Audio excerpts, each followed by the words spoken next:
আসসালামু আলাইকুম। বর্তমান সময়ে ডিসপ্লেগুলো যেমন দুর্বল তেমনিভাবে মেটাল পার্টগুলো অনেক দুর্বল, যার ফলে ডিসপ্লে ভাঙার সাথে সাথে মেটাল পার্টটা ভেঙে যায় বা বাঁকা হয়ে যায়।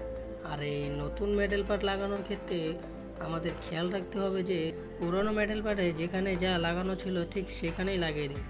আর সবচেয়ে বেশি খেয়াল রাখতে হবে যে উপরের যে কানের জালিটা আছে সেটা যেন ভালো মতো লাগানো, কারণ সেটা না লাগালে অনেক সময় ধুলোবালি ঢুকে ক্যামেরা অপরিষ্কার দেখা যায় বা গোলা হয়ে যায়, আর স্পিকারও অনেক কম শোনা যায়। যার ক্ষেত্রে কাস্টমার আবার যদি কোনো কাজের জন্য আসে তখন বারবার বলে যে ভাই কী ডিসপ্লে লাগিয়ে দিয়েছেন যে আমার কানে এখন কম শোনা যায় বা ক্যামেরা গোলা হয়ে গেছে। তো অবশ্যই এই খেয়ালটা রাখতে হবে। আর আপনারা দেখতেই পাচ্ছেন যে আমি কি সুন্দরভাবে মোবাইলটা ফিটিং করে দিয়েছি, আর রাবারগুলো ভালো মতো লাগিয়ে দিয়েছি যাতে ভালো করে ফিটিং হয়ে যায়।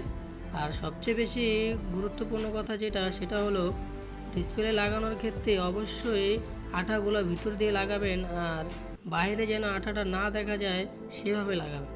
কারণ পরিষ্কার বা পরিচ্ছন্নতাভাবে কাজকাম করলেই কাস্টমার বেশি